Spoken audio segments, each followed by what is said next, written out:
I am so excited about today's conversation. We have Wendie Trubow. She's an MD, an MBA, and an IFM certified practitioner. She's passionate about helping women optimize their health and their lives as a functional medicine gynecologist. But she's more than just a functional medicine gynecologist. She, through her own struggles with mold, metal toxicity, celiac disease, and other health issues, has developed a deep sense of compassion and expertise for what many patients are facing today. She is the co-author of this amazing book. It's called Dirty Girl: Ditch the Toxins, Look Great, and Feel Freaking Amazing. And she's been regularly featured in MindBodyGreen and the Huffington Post. She's an accomplished speaker and previously even had her own television show. And as I understand it, she and her partner will be releasing their next book sometime this year. So, Wendie, thank you so much for joining me today. I can't wait to dive into all things dirty toxins with you today. Thanks for having me on, Jess. It's great to be here. Yeah, great. Hey, so can you do me a favor and just help our audience understand a little bit about your personal journey and how you arrived in the functional medicine space, specifically focusing on toxins and now that you've developed this expertise in all things detox, talk to us a little bit about how you arrived here. Sure. I honestly arrived in functional medicine when I got my diagnosis of celiac disease at age 35. That was it's funny. I mean, I'm married to my husband, who is the co-author, and he was into functional medicine, but it didn't really get into my brain until I hit the skids. And I hit the skids on a long slide. So I was sick for years and years. But then when I was 35, I hit this point where I was like, I couldn't really get out of bed, but I did because I was the primary breadwinner at the time. And I was diagnosed with celiac by his mentor, who did this massive workup, looked at food sensitivities, gut health, blood work, and part of that blood work tested me for celiac. Now, what I didn't know at the time that I know now is that I have 2 genes for celiac. So it was like a setup. I have 2 genes for the MTHFR mutation. So it was a setup for bad detox. I have 2 genes for vitamin D deficiency. So layering that onto celiac, which causes nutritional deficiencies, I was really a setup from basically birth to be a hot mess, but I didn't know it. So the first hump of the camel's back is when I was 35, I was diagnosed with celiac. And that brought me, I didn't quite leave my day job, but that brought me into the knowledge of functional medicine, that brought that awareness. I was like, wow, okay, people can get better because I got better. And it made it really personal, right? So then fast forward to a few years later, I actually left my job as an OBGYN and went into only functional medicine. Let me pause there just in case you have questions. Thank you. So today, as I understand it, you're not just focused on women's health. It's women and men, correct? I don't treat men. Okay. I could, I guess, because I'm certified in functional medicine. So that's both genders, but I really do feel most comfortable with women. And because I'm an OBGYN, I stuck with it. Okay. So Ed sees everyone. In our bricks and mortar, we see everyone. In their Dirty Girl national brand, we see everyone. But in my practice, I only see women. Okay. But in your practice that you share with your husband's treating men and you're treating women. Okay, got it. All right. Correct. So you guys are based where? We're in Massachusetts, and he sees everyone. I see only women, and then other practitioners see everyone also. So it's kind of a mix. And we're in Massachusetts. Okay, great. And then will you talk to us a little bit about your online programs too? Because your reach and your ability to help people isn't just limited to your geography, correct? Right. So the bricks and mortar is really for people who are in the Northeast, or they really want to come to Massachusetts, have a face-to-face. Massachusetts law requires you to be in Massachusetts for us to establish care. So that's just the nuance there. We take insurance. So anyone who really needs a deep dive, is very ill, is chronically ill, that are appropriate for the bricks and mortar. And that's in Massachusetts. And then we have our national brand, which is Dirty Girl Detox. And that's for everyone else, right? That's for people who are like, well, I'm not dying and I am able to get out of bed and I'm fine. I just want to amp it up. So we do programs that's called Feel Freaking Amazing, because that's our brand. And that's an 8-week program that's designed to get you on the path to optimal health. That's food, lifestyle, sleep, mood, thoughts, exercise, alcohol. It's kind of a whole body look at your life. And then we have supplements that help support that. And we have testing. So we have a test plus a consult that allows people to get started on like, okay, what are the toxins that are messing me up? We've got that data, and then we can craft a personalized plan. So there's a number of ways for people to participate. Okay, that's wonderful. So, one of the things that I thought was really interesting about your book is that you're doing this deep dive into common health issues that so many people have. Everything from joint pain to chronic fatigue to hair loss to eczema to gastrointestinal problems. And it sounds like the conclusion that you came to in your own life was that these issues aren't just affecting people who are naturally aging, but they're also a symptom of a larger problem likely related to toxin exposure. So, can you just take us on a little journey about what do we need to know? And please, Wendie, give us the basics and just assume that nobody here has heard about this before. Okay. All right. So here's the punchline. I'll give you the punchline at the end. All roads lead to toxins. All symptoms track to toxins. All diseases track to toxins.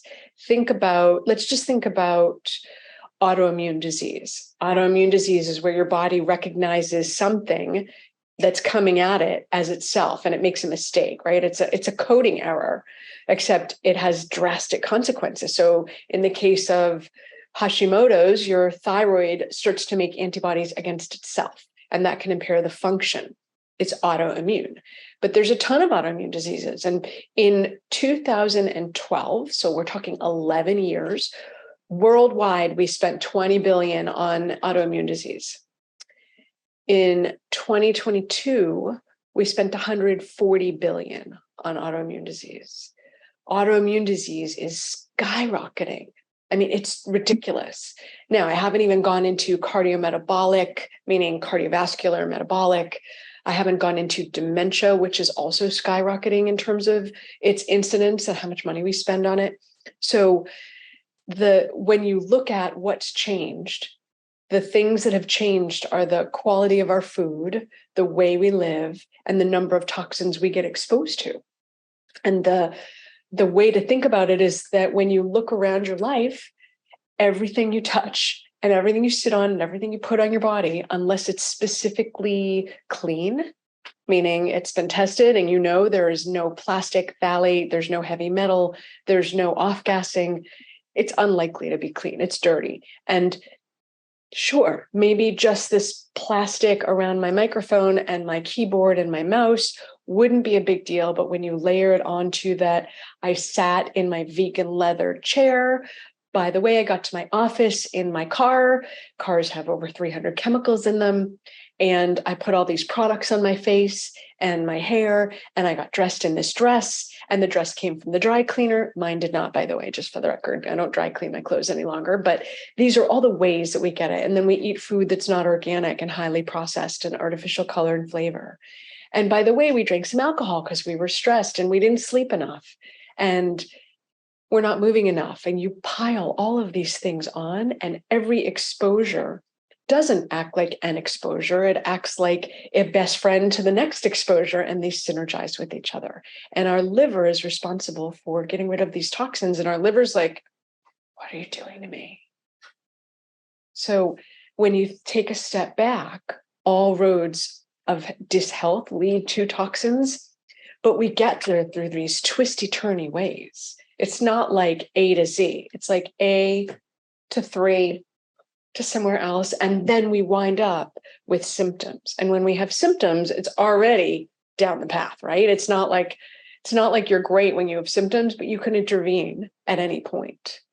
And so the goal is to intervene before you get cancer, autoimmune disease, diabetes, heart disease, dementia, Parkinson's, some degenerative disease. Like the goal is to never get there. That's not a function of aging. It's a function of exposure. Does that make sense? It makes perfect sense. So thank you so much for explaining that. So talk to us a little bit about what we can do starting today to eliminate these toxins from our life. Yeah, this is such a great question, Jess. So think about it. First, you have to understand the 3 ways that toxins get in. Okay, so you either put them in your body, You eat them, you drink them, you alcohol them, you put them in your body, you single-use plastic water bottle, drink them, you eat food that's not organic. So in some way you ingest it, or you put it on your body. That's your beauty product, your lotion, your clothing. And then there's all that stuff around you. That's what bed did you sleep on? Is there a flame retardant in it? Are you sitting on that vegan leather? No cow was harmed, but it's full of plastics and chemicals. Is your air quality good? Is your water quality good? Do you live near an industrial processing plant, a farm, a golf course? Do you live near some type of place you're getting large numbers of exposure? And everything around you. So are you sensitive to EMFs? Are you getting exposed to EMFs? There's a lot of ways that we get these exposures.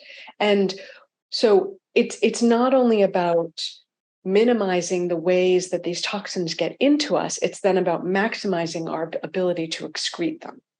Okay. So when we look at what do we do? Well, you asked me a question that I want to sort of play with, because it's infinitely better not to have to deal with it in the first place, right? Like if you don't get those toxins in you, that's much better. So then you don't have to worry about detoxing them, right? Right? So like you don't have to do the avoidance, and then we're going to do some addressing of the damage that's already been done. Yes. Okay. So when you talk about avoidance, level up, right? Perfection's not the goal. Leveling up is like just progress versus perfection. Yes. Thank you. And ripples become a wave. Every action has impact. So the food you eat, right? It's super easy. You eat every day, unless you're on a fast. You eat every day. So that's really the place to start, because you can get fancy and you can buy a big water filter and air filter, and that's awesome. But since you eat every day multiple times, let's start with something you're doing. So level up. Improve the quality of the food you're eating. Go for local and organic if possible. Go for minimally processed, meaning it doesn't have a list of ingredients. It's just itself. Don't drink from single-use plastic water bottles. They're bad for the earth. They're bad for you. They mess up your hormones. They put you at risk for estrogen-dependent cancers. Don't drink from them. They're bad for you. Don't give them to your kids. Don't let them sit in your car on a hot summer day and then hand it to your kid. Okay, so I have a question for you about this. Let's say you live in a geography. Maybe you're traveling. Maybe you're busy, you're in a hurry, and water is really important to you, but you are not having access where you're at to clean drinking water. What should you be doing? Yeah, great question. I mean, we travel a lot. And so here's where you're sort of damned if you do, damned if you don't, Jess, because think about in the airport, sometimes they have the water filling stations, and sometimes they work. And so they should be filtered. So if you can do that, great. Have a stainless steel water bottle that you fill up, not a plastic one. I actually have a glass one. I try not to travel with it because I don't want to drop it and shatter it in the airport and get in trouble. So I'll usually travel with a stainless steel water bottle. They're light actually, and fill it. But if the water filler is not working, or if I'm like, oh crap, the filter's not working, then I buy a plastic water bottle in the airport and I drink from it. And then I just focus on detox. But that's not my everyday life. So you want to start to distinguish things that are outlier behaviors versus what are you doing every day? Okay. Yes, for an outlier behavior, sure, if you're in a bind, you need to drink water. Especially when you look at, I think it's better to drink bottled water than water on the airplane, because they don't change their filters. And so that's an improvement, right? You're making an improvement over your choices, but in your everyday life, that's not where you want to live. Okay. Thank you for clarifying that. Yeah, no, I think it's an important nuance. And then the next one that you're not going to like either is, I try not to sound too much like a black and white hard butt, but alcohol is a straight up toxin. Yep. So if we're looking at ways to improve our health and decrease chronic disease and resolve chronic disease, alcohol really doesn't have a role in that health. Yep. Yeah. And then, okay, now I'm going to pretend you asked me the question, but well, are there gradations of alcohol? Sure, certainly, right? So like Dry Farms wine, where there's no pesticides, the sugar content is low, it's produced without other chemicals. That's an improvement, but it's still alcohol. Right. So your liver is still having to deal with it. Now, you and I both know people who are strong like a bull, and they can take anything. They could stay up all night. They're fine. And then, people who can't cope with anything. That's me, right? The minute you wave stress in front of me, I'm a hot puddle on the floor. I'm a quivering mess. And so the more prone to dysfunction you are, the less you should be drinking. The stronger your body is, the more you can probably handle. My husband, his line is like, okay, 2 drinks per week. And I'm like, if you're a woman, it's 1 drink. And if you're a man, it's 2 drinks, because we can tolerate a lot less alcohol. And so a lot of people are drinking 2 drinks a night, way too much. And it sets the stage for dysfunction, because if your liver's dealing with the alcohol, which is a clear and present immediate danger, if you don't process it, you can die. It will not deal with your hormones. It will not deal with the plastics. It will not deal with the benzene, the toluene, the gasoline. It won't deal with the other 350 chemicals you got exposed to yesterday. It'll just deal with the alcohol. So that's why it's so important to pick your battles and decrease your alcohol. And I hope someone is still listening at this point and hasn't tuned out.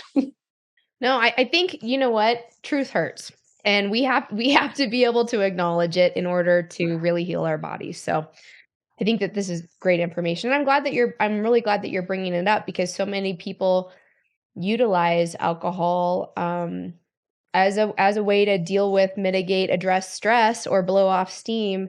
And when you're young, maybe you can bounce back from it, quicker, but then you can also get in great trouble and develop some really bad habits when you're young. And then when you're older, most of us come to a point where we figure out it just does not serve us whatsoever. So Yeah, you're much nicer about it than I am. I mean, a lot of what we say is just a function of aging. Most people think, okay, well, my whole family had diabetes and heart disease, so I'll have heart disease and diabetes. I'm like, well, sure, you share genes, but you share diseases because you eat the same, think the same, move the same, live in similar areas, have the same genetics. And so most of what we think of as aging is really, I'm going to say it kind of straight up, is a self-inflicted wound. yeah. Well, I appreciate your honesty around this. I mean, in on one hand, it's depressing. On the other hand, it's very empowering. It's like you have to bring these two worlds together in order to, like, you have to have acceptance of, like, what we're actually dealing with in our environment, and then what are we empowered to do about it? We always have choices. You do. You really do have choice and control over this narrative, because all of the things, the second category of how do you level up is, what are you putting on your body every day? Okay. Your skin is your largest organ. And so when you're looking at decreasing the number of toxins you're exposed to in any given minute, hour, day, week, whatever, you're going to want to decrease the toxicity of what you're putting on your body. So what you wash your hair with, what you condition your hair with, what you put on your hair to keep it in place, what you put on your body to keep it moisturized, the makeup you're using, these are all, each one of them is an opportunity to level up and avoid putting things on you that are harmful. My favorite resource is Environmental Working Group and Think Dirty. Those are 2 apps. I use them. I try to use them before I take an action on buying a new product. I'm not always successful. Sometimes I forget. But as you're running out of your favorite products, that's a good opportunity to level up. So will you repeat both of those again? I'm going to have our team put up a little pop-up here, so all of our listeners can go ahead and download these apps. Just repeat them one more time. Definitely. Think Dirty. Okay. And EWG, Environmental Working Group. I think Environmental Working Group is the gold standard. They also are where you could check if you have municipal water, you can check your water quality there. They rate products, they rate foods. They're the ones who come out with the Dirty Dozen and the Clean 15. That's put out by Environmental Working Group, ewg.org. And you can get the app. And they have a skin deep database where they constantly review new products, and they have thousands of products. I appreciate you bringing that up. I don't want to assume everybody knows what the Dirty Dozen is and the Clean 15. So I think these are really simple things to remember. So I would love it if you just kind of walk us through Dirty Dozen and Clean 15.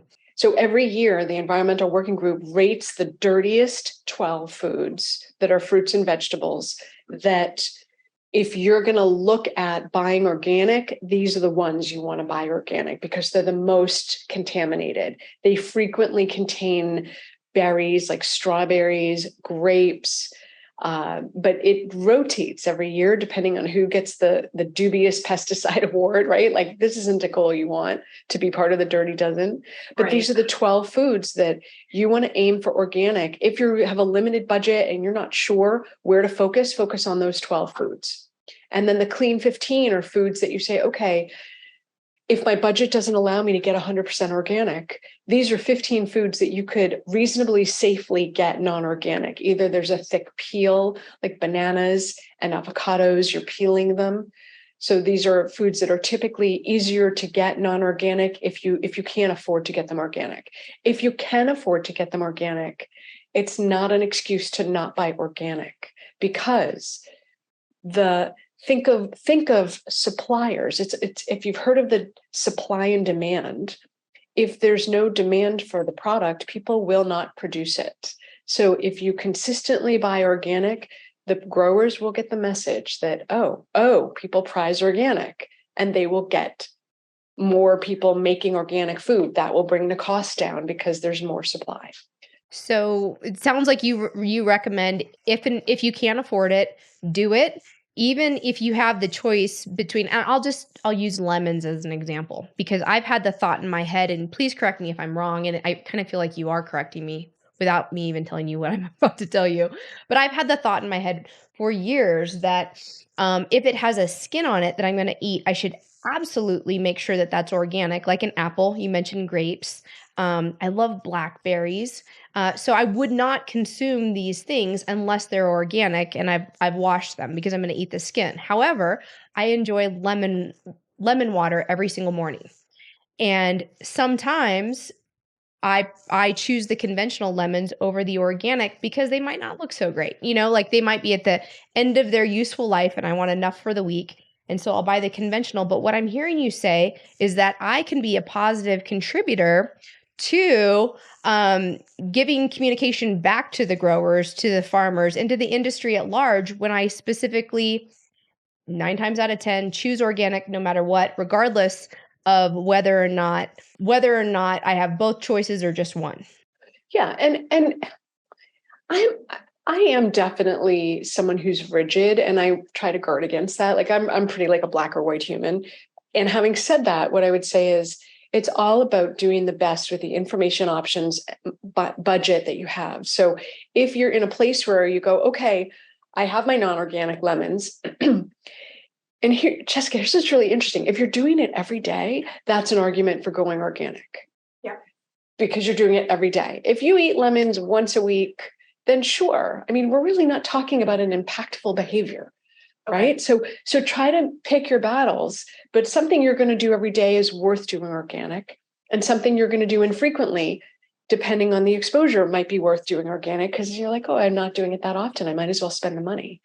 But you can argue it either way. But if you're doing non-organic, conventional, you want to make sure that you wash it with soap, because the minute you cut through it, you're bringing whatever's on the outside into the inside.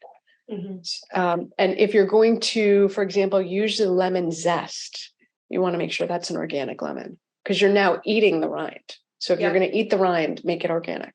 Okay, that makes a lot of sense. So you were talking about skin, hair, anything that you're putting on your body. You have beautiful skin and clearly beautiful hair. So can you talk to us a little bit about the journey that you've gone on in your life to be able to identify what products are toxic, how that works, and how to make better choices as you're leveling up?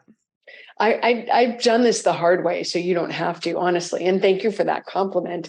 I've always had pretty good skin. And what I will say is that for me, the area of not good skin lies in when I eat my literal favorite food, which I don't eat, but my favorite guilty pleasure is those Trader Joe's organic corn dippers. And are those corn chips? Yeah, those corn dipper, they're called organic. It's like a Frito, right? But it's organic. Basically, it's an organic Frito. And within about 3 days of eating them, I get these massive cystic lesions on my face. So I don't eat them because I'm vain, right? But it's something about the processing, the oil, the rancid oil. Like I try not to eat stuff from a package because it messes up my skin. So I've learned the hard way that things from a package make my skin not good. So I don't eat those things. So I think really, I did have a massive rash when I was diagnosed with all of my mycotoxins and heavy metals. I had this rash on my face, Jessica, that would not quit. It was on my eyelids, underneath my nose, and underneath my lip. And so that's not just acne. That was like, something's up here, right? And that was one of the cues that I had that something was wrong when I first really dove into this. And so your skin is 100% a barometer for what's happening in your gut and your body. So if you don't have clear skin, I have teenagers and they'll come to me and be like, Mama, I'm breaking out. Why? I'm like, you know why? You do not want me to answer that question. You know why you're breaking out. Like, that my teenagers eat in a way that I do not eat because I would break out. And they're like, why am I breaking out? I'm like, you know the answer. So any food that's not organic, minimally processed, low in sugar will be inflammatory and cause the skin. The skin's going to show it. Bumpy skin on your shoulders, front of the arm, back of the arm, kind of thing. That's not normal. It's fixable. And these are ways that that you're getting reactive to the toxins that you're exposed to. Sugar is a toxin. Let's talk about that.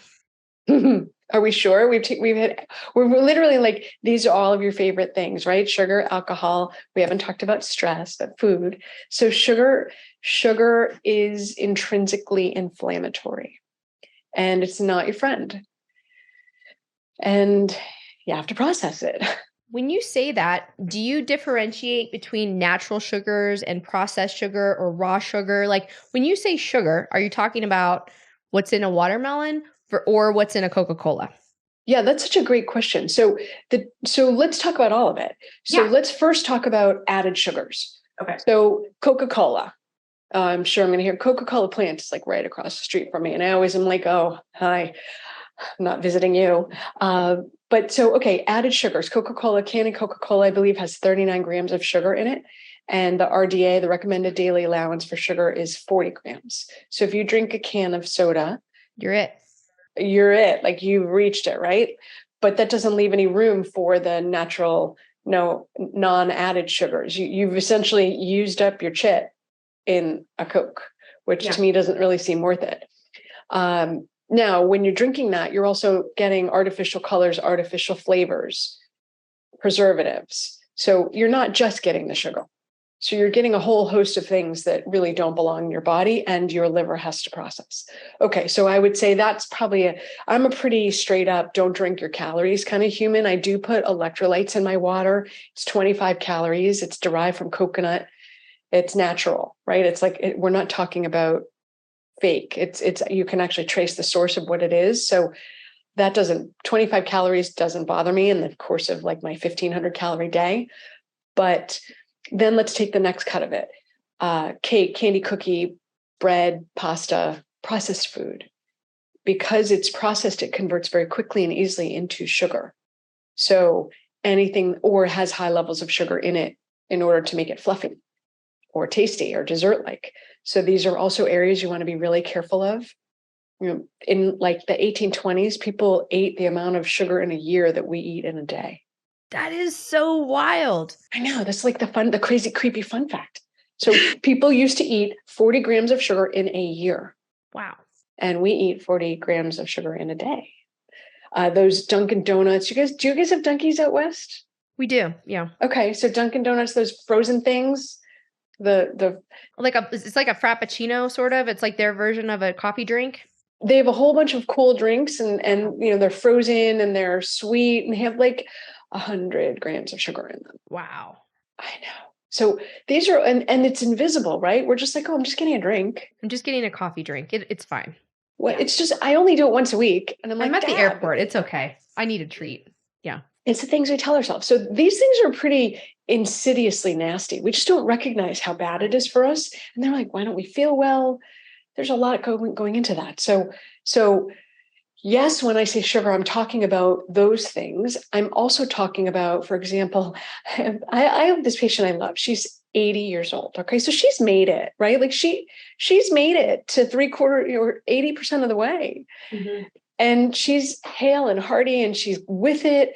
Except when we first started working together, she had her sugars, her fasting sugars were kind of high. And I'm like, what's up with you?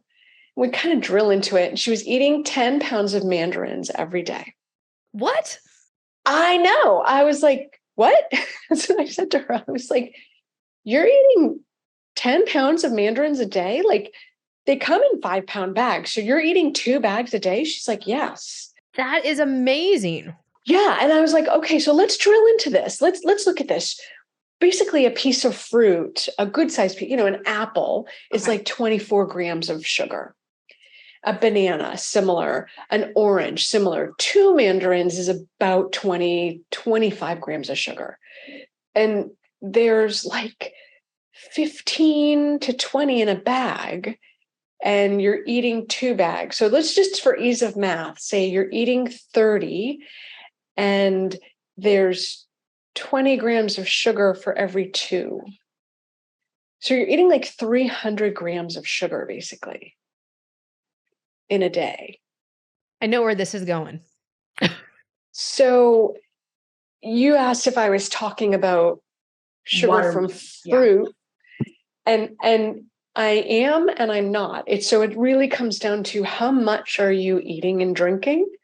But if you're eating 10 pounds of fruit in any given day, you're getting too much sugar. And I say this to my husband. It drives him. He's an immigrant, and they didn't have fresh fruit in Ukraine, where he came from. Okay. They didn't have it. So they came here when he was a child, and they were like, oh my God, what bounty. And really, we do have amazing bounty. Yes. And so since he was a child, they've always prioritized eating fruit, which is theoretically great because it's not, at least not processed. And it makes a lot of sense, quite frankly, especially if you hadn't had the ability to have it before. Yeah. Yes. But he just changed the way he was eating. A friend of his was like, and he has struggled to lose like 10, 15 pounds. And his friend said to me, he's doing this program where it's no carbs and no fruit except for berries. And he's been doing this program now for about 7 weeks. And first off, he's dropped 15 pounds. And second of all, he's like, I really miss the fruit because, it's now becoming fruit season, and he is really aware of that. But he's like, I also realized how much I was eating. And because I always give him a hard time, like at 2 to 3 apples a day, plus grapes, plus an orange, plus a banana. Wow. You're way up there for sugar. Yep. And it's hard to treat the people you love. So I'm like, I'm not going to nag you. That is not my role. You're an adult and you do this work too. But I'm just sort of providing a mirror to it. So yes, I am talking about sugar in all forms, but particularly added. So moderation is the key, right? Exactly. For natural sugars, moderation is the key. So the old saying, apple a day keeps the doctor away, that probably could be okay, maybe. I eat an apple a day, but I don't eat an apple and a banana and a pear and an orange and 4 pieces of watermelon. Like, there is moderation. Yes. So I think it's important to put it in perspective. And if you're eating 10 pounds of fruit, it's too much. Right. But I'd rather see you eat fruit than added sugar. But again, moderation. And let's talk about the recommended daily allowance for fruit and vegetables. The RDA for fruit and vegetables is 5 to 7 per day. But people stop listening after fruits. 5 to 7 servings of fruits and vegetables. They hear 5 to 7 servings of fruits. But really, it's 1 to 2 servings of fruit and 5 to 7 of vegetables. That makes sense. Yeah. So when you're talking about detox, the goal would be organic, locally grown if possible, because if you're eating lots of fruits and vegetables that are non-organic, you're also having to process those pesticides, herbicides, insecticides. And if it has an 8, let's talk about the stickers, right? Every piece of fruit or vegetable has a sticker. Yes. Okay. If it has a 4 at the beginning of it, it means that it is potentially GMO, potentially has pesticides, herbicides, and insecticides. There's no rules on it. By the way, these are voluntary stickers. These are not required. If it has an 8 at the beginning of it, it's GMO, genetically modified. If it has a 9 in front of it, it means it's organic. Organic, by definition, means it cannot be genetically modified. So you kind of click two things with one when you go for that 9. So when you're looking at your piece of fruit or your vegetable and it has this tag on it, look for things that start with the number 9, because that means it's organic and it's not genetically modified. Okay, great. What if you see something with a 3? What does that mean? Have you ever seen a 3? No, actually. I have to look it up. I'm gonna have to Google it when we get done. I know, I have no idea. I'm like, oh, I'm on camera, so I can't do that right now, but I don't know. Okay. Well, let's keep going down your list. You mentioned stress. So we go from sugar. We got to eliminate the sugars. What else are we doing on our let's call it our empowered elimination process? Sure. So think of the S's. So sugar, stress, sleep. So stress, especially Americans, we're like proud of our stress, right? Like, oh, I worked all the time. I worked 60 hours. Okay, that's not good for you. Yeah. Did you rest? Did you move? And when you're stressed physiologically, let's talk about what happens. So your adrenal glands are these tiny little glands about the size of a walnut. Everything's food and medicine. And they sit right over your kidneys in your back. Okay. Their job is to keep you alive so that if you need to run from a lion, you have the energy to run from a lion. However, most of us do not work with lions and are not running from lions, but the stress our body experiences is the same. There's no difference whether in a life or death experience versus your boss's kind of toxic experience. Those are the same physiological pathways in our body. So the adrenals are like light switch on off. Okay. So you're like walking into work and you have this thought, oh, I hate my boss. I hate my job. I need to get out. Are they going to yell at me again today? I didn't complete my project, or I did complete my project. What if they don't like it? All this noise around the job. You walk into the office and your cortisol is flowing and your adrenaline is flowing. And guess what? Your body cannot distinguish that it's just your stupid boss. Your body is like, oh my goodness, lion's coming, guys. We need to raise our blood sugar. So your liver secretes these glycogen stores that break down into quick sugar. You crave sugar because your body thinks it needs quick energy to run, hence the food cravings that we all have. You need that sugar to go to your running muscles. You shut down digestion. The food you ate sits there and rots while you have your stress moment. And if you did that once a year, it wouldn't be a big deal. But you're doing it not just once a day, but multiple times a day. And then you're like, God, why am I always bloated? Why aren't I pooping properly? Why is my skin bad? Why am I so tired? Why is my hair falling out? It's because your body's not doing what it needs and not getting what it needs in order to get back into balance. The body wants to be in balance. Your body is dying to be in balance, but it doesn't have the tools it needs to get there. And then we pile in all these toxins that make it harder to get there. So when you talk about stress, for all that stress, you need to de-stress, breathe, meditate, qigong, tai chi, take a walk. It doesn't matter what your thing is. It just matters that you have a thing and do the thing. So we've talked a lot about on this show that toxic relationships can definitely have an impact on your health. And when you bring up the example of the bad boss, we've all had them, right? Like throughout our lives, we've all experienced exactly what you're talking about. But there are situations, not everybody can quit their job tomorrow. Not everybody can eliminate that family member who is chronically, doing something to you or creating stress, chaos, drama in your life.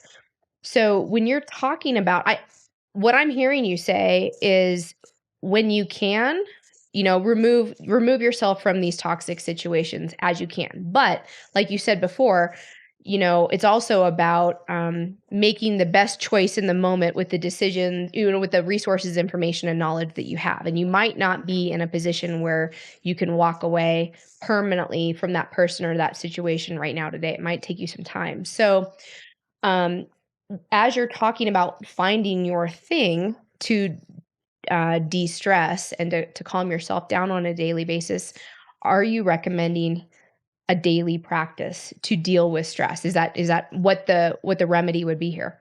I'm recommending a number of things. One, I'm recommending that you start by putting everything in perspective. Okay. So people can only mess with you to the extent that you let them. Remember that's that a thing? Great point. Yeah. Sticks and stones may break my bone, Right. but words will never hurt me. So they're only going to have power over you if you give it away. Uh-huh. So the first thing is, it's so funny. My daughter just quit a job because her boss was yelling at her. I'm like, you're 19 years old, and she's such a good doobie. She's the first child, so she does everything. She's like a good doobie. She doesn't want to mess it up. And so I was like, don't let that guy have power over you. Either get out or stand up to him and be like, you don't get to talk to me like that. We don't speak to each other like that. She's like, I am not going to say that. She's 19. She's like 5 feet tall. She's like, I'm not saying that. I said, okay, then get out. So people only have the power over you that you let them have. Mm-hmm. So if you can get to the place where that person who's super toxic, if you can look at them like a child having a temper tantrum, as opposed to someone who is like you care about, you're going to have a lot more freedom. Now, yes, you still need to go to your work and you need to do your job. But if you can interact with that person like, wow, like a science experiment. Wow, let me study this behavior because this is some serious pathology here, man. As opposed to, what are they going to say to me today? Are they going to be nice to me? No, they probably aren't. They're jerks. So get clear about your expectations for the jerks, but be Teflon and they cannot harm you. Because it sounds like you recommend having some fun with it too, because why not? Have a little bit more play in the dynamic. Yes, as opposed to like dreading it, being like, oh, let's see how outrageous they can be today. Right? You could totally go viral from crazy stuff that your boss says, but not being like, here's where I work. Right? Never. You could absolutely have some fun with it. So that's one. The other is, you mentioned drama. It's funny. I never liked drama, even as a teenager. And I had friends who were super dramatic. And I was like, I don't think I want to be friends with them. Mm-hmm. So I kind of let those friendships go over time because I'm like, this isn't fun. Right. This is not fun. They have too much noise. But you can't always do that with family members, but you can decline to participate. You don't have to participate in the drama. Yep. You might be like, of course, you're not going to be like, I'm not listening to you, but you could be like, okay, I really want to get you taken care of. And I have 15 minutes and then I have to be at my next commitment. So I don't have 6 hours to be on the phone with you, right? Like you don't need to invest your heart and soul. Yeah.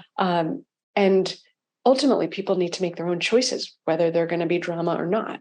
If you don't want to be drama, you can take yourself away. It's okay. Yep. And I do have family members who I consider to be somewhat toxic. And I have two solutions. One, I don't spend as much time with them as I would like because I'm like, it's not that fun to be around them. Yep. That's one. And the other is when I'm around them and they start driving me nuts, I take a deep breath before I respond so that I don't fly off the handle. Like, I'm kind of hot-headed.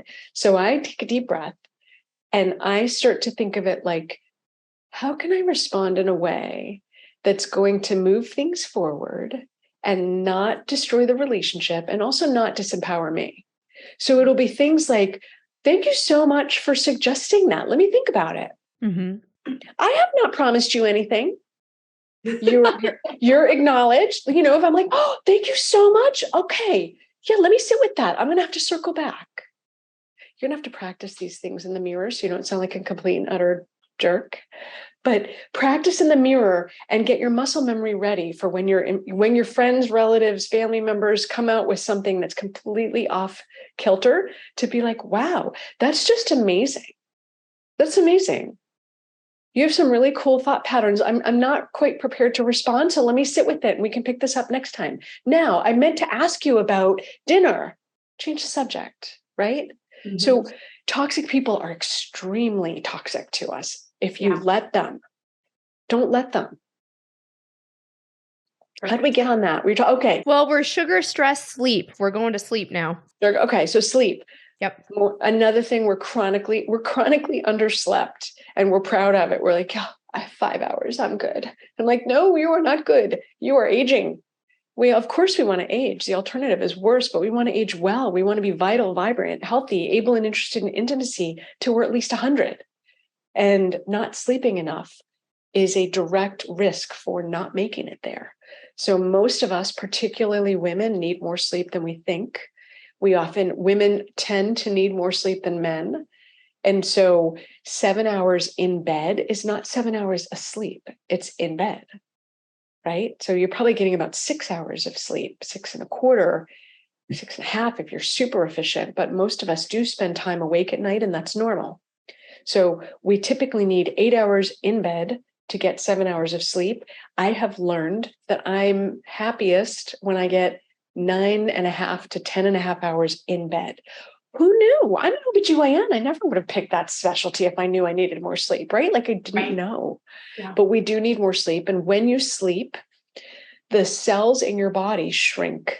That means that the interstitial space, the intercellular space gets bigger, and you're able to then drain your toxins out into the lymphatic and the lymph, which you can then use to process out and get out of your body. But if you don't sleep, you don't get to deep sleep stages, you don't get there. So it's critical that you get as much sleep as you can. I wear a Whoop, you can wear a Garmin, you can wear a Fitbit, you can wear an Oura Ring. It doesn't matter, but you should track your sleep. So you have some data about what throws you off. Do you get thrown off at certain types of the times in the cycle? Are you thrown off by stress? I am. When I'm stressed, I don't sleep as well. Mm-hmm. I love this, this information that your cells in your body actually shrink when you sleep. If there was ever, I don't know, a motivating statement or a nugget of knowledge that we could use to really prioritize sleep, I think that's it. Mm-hmm. If you want to reduce your risk of Alzheimer's, get better sleep. Wow. If you want not to lose your mind, get better sleep. If you want to fix your diabetes, get better sleep. You want to reverse your cardiovascular disease, get better sleep. I sound like a broken record, actually. No, I love it. So, can you talk to us about some simple tips that people could integrate into their life in order to create a healthy sleep routine? Sure. I love this, Jessica. Okay, so think about it. First of all, you got to get to sleep at a consistent time. Okay. And preferably that time is closer to 10 p.m. because after 10 p.m., if you're still awake and you're not imminently going to bed and not signaling that you're imminently going to bed, your adrenals, remember those little glands that are over the kidneys, their adrenals will put out cortisol. And cortisol is your fight, flight, or freeze hormone. That's the one that helps you run from the lion. Cortisol raises your blood sugar. Cortisol makes you awake. You will not sleep with cortisol coursing through your veins. So it's important that you're on your way to bed, by 10 o'clock, that you're off screens and things with blue lights for at least 30 minutes before you go to bed, if not an hour. Some people are more sensitive than others. So basically, when the sun goes down, the melatonin goes up. If you have lots of blue light, that lowers your melatonin. So put on blue light blocking glasses, change the color of your screen to make it warmer at night so that there's less blue light, more red light. Change your habits. Don't watch things that are stressful at night. I sometimes will say to my female patients, what are you doing watching the news? You're such a sensitive little bunny. Like, you cannot watch the news where they talk about death, dismemberment, failure of a business. Like, you don't watch that stuff. We call it fear porn. Oh, I love it. Don't watch fear porn. Yes. Can I take that phrase? I'm going to use it. Don't participate in fear porn because it messes up your adrenals and it causes cortisol to be secreted. If you have people who are toxic in your life, don't talk to them at night. That's a good one. Because then you're like lying in bed, stewing over what did they say? What did I do? Why didn't I do that? I mean, all the noise, right? So don't talk to them at night. In bed, your bed is meant for sex and for sleep. Those are the only two things. Do not do things in bed that take you away from that, because we are like Pavlovian dogs. So always promote sleep in bed and don't watch TV. don't do stuff. Sex and sleep, that's it. Alcohol, bad for sleep, impairs the sleep architecture. Even though you feel like you slept better, you slept worse. So your perception is that it helped, but the reality is that it didn't. Don't drink alcohol.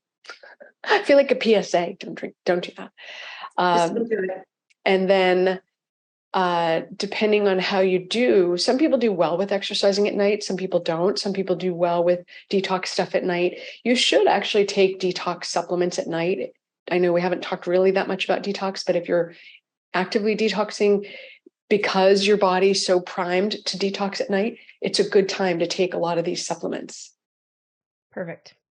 Do you have any let's talk a little bit about supplementation. I also want to get into testing, and I also want to be aware of your time here because I know you've got a busy day packed with patients today. So just briefly, if you could talk to us a little bit about your perspective on supplements to help support the detox process. Sure. I'm 100% of a supplement snob, just to be clear. I Okay. really believe that you want to know where your supplements came from, know that they were produced in a GMP, a good manufacturing product, good manufacturing practices facility, that it's clean, that it's made without contaminants, and that it has what it says it's going to have. That's the most important thing, and that it doesn't have what it's not supposed to have. Okay. So do you want specifics, or are we looking sort of 10,000 feet? Or are we drilling into what are we doing? Yeah, let me ask that question in another way. What are some of your favorite supplements to support overall health and also to support detoxification or just supporting the body naturally detoxing itself? So I'm a huge fan of, if you think about it, let's separate into people who need to detox and people who don't. But if you live on this earth, you need to detox. Mm-hmm. So I would say I'm a huge fan of, we actually custom formulated a detox oriented multivitamin because it hits what you need for multivitamin stuff and it hits what you need for detox support. So I'm a huge fan of that because it works and it's good for energy. It's got the B vitamins, it's got everything in it. So I'm a massive fan of that. I'm a big fan of fish oil because it supports the cellular wall in your cells and it makes it more stable. And so if your cells aren't stable, then they break and then your body has to clean up the mess. So you don't want that happening. So I'm a huge fan of fish oil. I'm a huge fan of vitamin D because it regulates the tight junctions in the gut. It helps with bone health. It helps with immune health. It's kind of your one size fits all, good for everything. And it's hard to get too much. And when you're sick, you want to take big amounts. I was just sick. I mentioned to you off camera, I was sick the week before this. And at one point, my husband handed me the bottle of the 5,000 IU chewable. And he's like, go on now. So like I was taking about 50,000 IUs a day just to support my recovery because I was sick.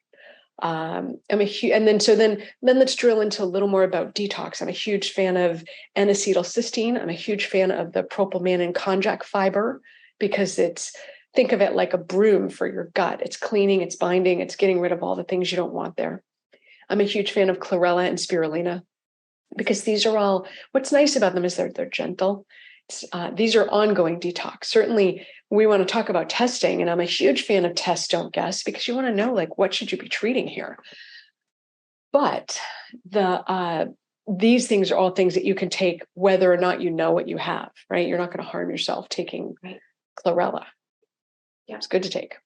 So talk to us a little bit about testing because I know earlier you mentioned you found out that you had the gene for the issues that you had. And so there's lots of different ways and to go down this path. You could do genetic testing, you can do epigenetic testing, you can do testing for toxins, and it's all important. The more information that you know about yourself, the better. But there's also for people, depending on where they're at in life, there could be financial constraints or restraints around doing a lot of this. So if we wanted to just dive right into like, what's the most important type of testing that you should start with today, could you please prioritize if you could rank the tests that you would recommend for people to get a good baseline, a good understanding of their unique chemistry and potentially what, what they might be dealing with? What's the quickest path to getting clarity around kind of your next best step? This is a very nuanced question, even though it doesn't. I know it's a little bit. I think it's a little challenging, but this is where my mind goes when people start talking about it. I'm like, I always want to know, what do you do first, and how do you rank all of your choices? Perfect. So let me walk you through how I treat a particular any patient who walks in. Now, having said that, this is how I do it. The disclaimer is, if you walk in and you are really crazy sick, like I had a 32-year-old with recurrent aggressive cancer. Right. We throw the rule book out with that one. We're not like we're going to plod through these things, but the general human who steps into my office and we're doing a consultation, the very first things I'm looking at are your food sensitivities, your gut health. That's a stool test. I apologize in advance. Your adrenal health, your minerals, your nutrients, your hormones, your endocrine system. That's the foundation. I'm also looking at that foundational evaluation on, are you sleeping? How's your food? Are you pooping every day? Are you moving your body? Are you de-stressing? Are you thinking about where your life is? Do you have the right purpose? I'm looking at all of those things. That's the foundational work that we do. Okay. You really can't move into toxins evaluation until you are at least working on your gut health, because your gut runs your body. If it's dysfunctional, you're not going to be able to, you can't detox a body with a dysfunctional gut.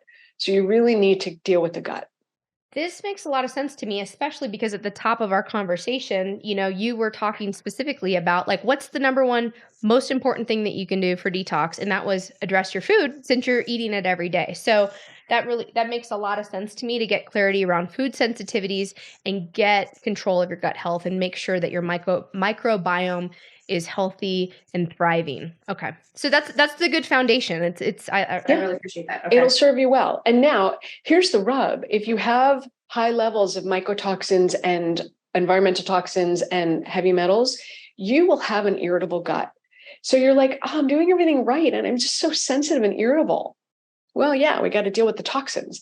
But so it's sort of this catch-22, because we need to fix your gut. We can't fix your gut fully till we get rid of the toxins, but we need to do the foundational work. So you do the foundational work, get rid of any massive infections or imbalances, get you digesting your food, and then you can start to detox the belly. Okay.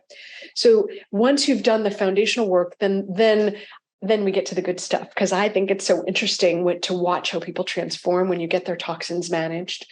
So that's the part where we're looking at the heavy metals. These are all urine tests, by the way. You do them in the privacy of your home.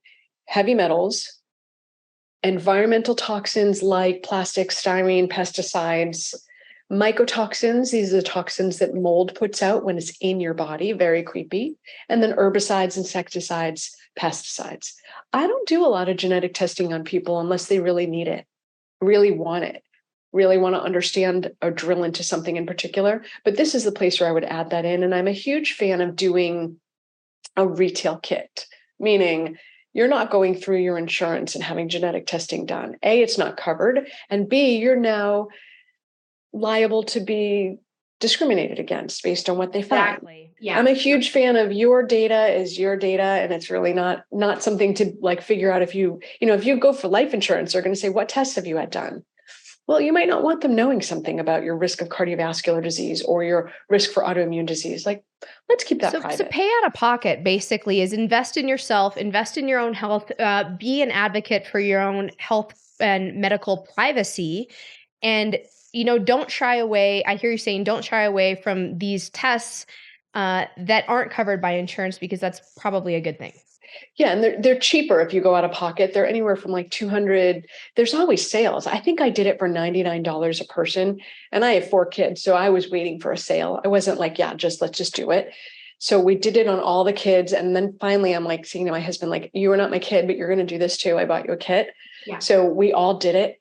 And it was a sale. It was literally $90 a person, I think. So I would recommend doing this offline. And what's great is it gives you insight into your methylation, which I had referred to at the beginning, detox abilities. I've terrible detox, terrible methylation, terrible detox. I'm like a setup for toxins. And here we are.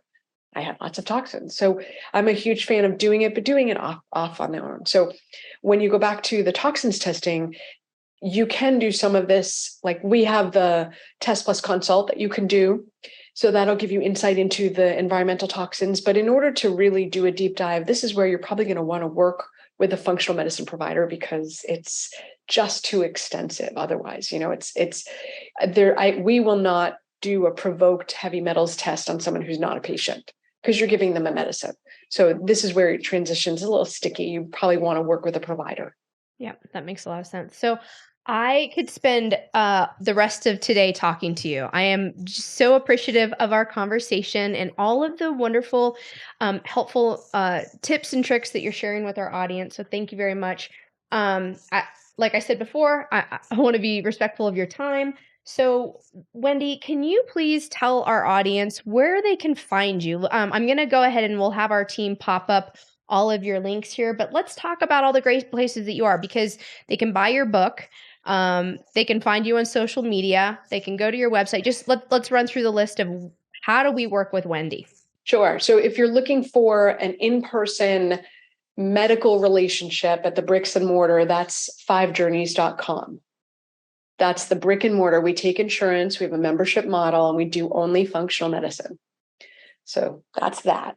Then if you're looking for an online relationship and a community and a way to dip your toe in and get started, but maybe not take me on, right? Maybe a little bit less, that's appropriate to go through the dirtygirldetox.com. And that's really where we have supplements and programs and community and the test plus the consult. So you can start to get information at your own pace.